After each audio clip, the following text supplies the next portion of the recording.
నమస్కారం. కూటమి ప్రభుత్వం గ్రేట్.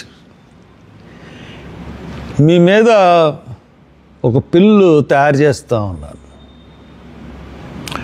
దొంగ హామీలు ఇచ్చి ప్రభుత్వంలోకి వచ్చి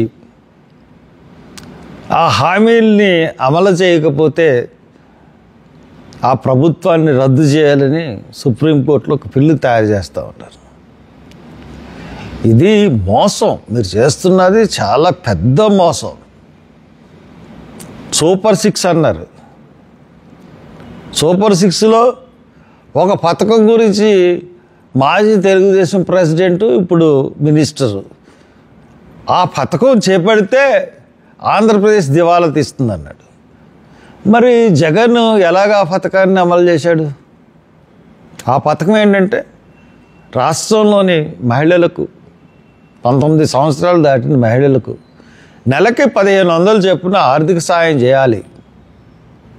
బిలో పవర్టీ లెవెల్లో ఉన్న వాళ్ళందరికీ కూడా చేయాలన్నది పథకం. వితంతువులకి, అందరికీ, గృహిణులకి, అందరికీ వర్తించే పథకం అది. దాన్ని మీరు తీసేశారు.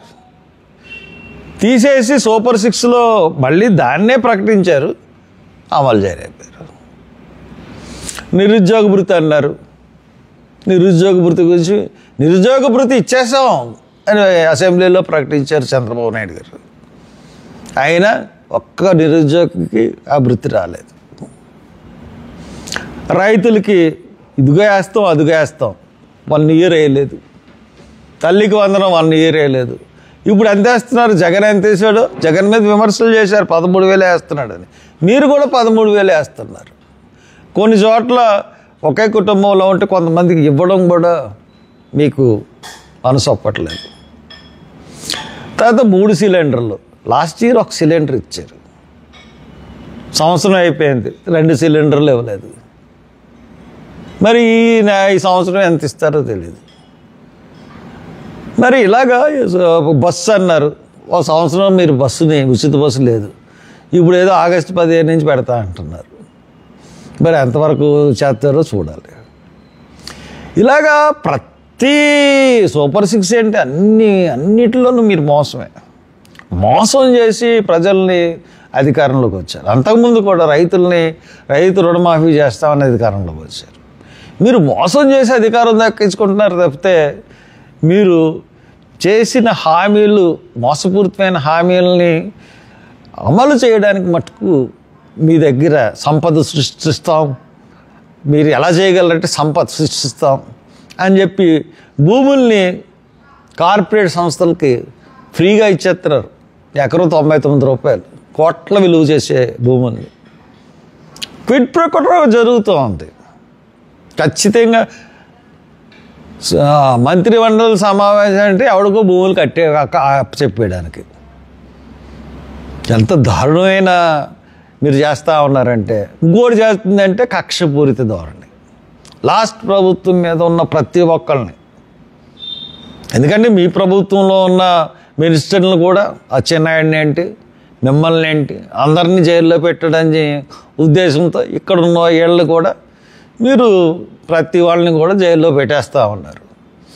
అసలు ప్రజలు ఎవరిది కరెక్టు అన్న అయోమయ పరిస్థితుల్లోకి వెళ్ళిపోయారు. ఏంటి ఇది? సోషల్ మీడియాలో ఏమన్నా కామెంట్లు వస్తే వెంటనే వాళ్ళకి 41 నోటీసులు ఇవ్వాల్సి ఉండడానికి వాళ్ళని అరెస్ట్ చేస్తున్నారు. ఆ పోసాని మురళీకృష్ణని ఎంత దారుణమైన హింసకు గురి చేశారు. చాలా అన్యాయం.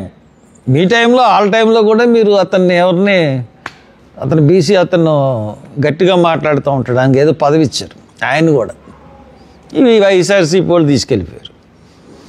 అలాగా మనకి ఏ రకంగా ఉంటుందంటే మీరిద్దరు కూడా కొట్టుకునే పరిస్థితి తప్పితే రాష్ట్రం బాగు గురించి మీరు చూడట్లేదు. ఇంకా పథకాలు అన్నాయి వాళ్ళు కనీసం వైఎస్ఆర్సీపీ ఇచ్చిన పథకాలు కూడా మీరు చేయలేకపోతున్నారు.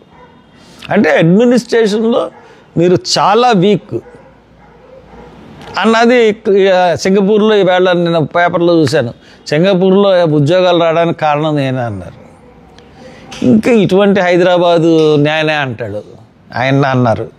ఇవన్నీ చూస్తూ ఉంటే ఏంటి దీనికి ఏమన్నా రోగం వచ్చిందా అనుకునే పరిస్థితి. కాబట్టి మీరు అమలుపరచండి. ఈ రోజున ప్రైవేటు కాలేజీల్లో ఎక్కడ జీతాలు ఇవ్వలేని పరిస్థితి. 6 క్వార్టర్స్ రిలీజ్ చేయాలి. జగన్ గారు వదిలేసినవి 3, మీరు వదిలేసినవి 3. 6 క్వార్టర్స్కి మీరు డబ్బులు ఇవ్వాలి. 6 కోట్ల పైన ఇవ్వాలి. 6,000 కోట్ల పైన మా కాలేజీకే ఇవ్వాలి. మీరు నాకే బాకీ ఉన్నారు. ఎన్ని ఇబ్బందులు పడుతున్నామో తెలుసా మీకు? మీకు చేత కాకపోతే అది కూడా తీసేయండి. ఫీజు రియంబర్స్మెంట్ పథకం కూడా తీసేయండి. పైగా జగన్ తీసేసిన ఎస్సీ పథకాలు అన్నీ ఇస్తా అన్నారు. మెడికల్ కాలేజీలో సీట్లు కూడా ఇస్తా అన్నారు. కానీ జగన్ ఏమి తీసేశాడో దాంట్లో ఒక్కటి కూడా మీరు చేయలేదు. ఆఖరికి హత్యల విషయంలో కూడా మీరు ఎస్సీలు ఎక్కడ హత్య జరిగిందో జరిగిన హత్యలన్నిటి మీద మేము డెఫినెట్గా దీని మీద ఒక కమిటీ వేసి లేదా కమిషన్ వేసి మేము ఎంక్వైరీ చేయిస్తా ఉన్నారు. దాన్ని కూడా చేస్తారు. ఎస్సీలకి ఇచ్చే స్కీములు జగన్ క్యాన్సిల్ చేసిన స్కీమ్ని fees reimbursement for PGs, medical కాలేజీలో సీట్లు అమ్ముకోవడం ఏది కూడా మీరు చేయలేదు. కాబట్టి మీకు అసలు పాలించే అర్హత ఉందా అన్నది ప్రశ్న ఉదయిస్తూ ఉంది. సో దాట్ మీరు దీన్ని బట్టి కొంచెం ప్రజలు మీ దోపిడీ కట్టిపెట్టి ప్రజల సంక్షేమం గురించి, ప్రజల సంక్షేమ కార్యక్రమాల గురించి, ఎస్సీలకు తీసేసిన దళిత స్కీముల గురించి, ఫీజు రియంబర్స్మెంట్ ఫర్ పీజీస్ అన్నిటి గురించి కొంచెం దృష్టి పెట్టండి చంద్రబాబు నాయుడు గారు. Thank you.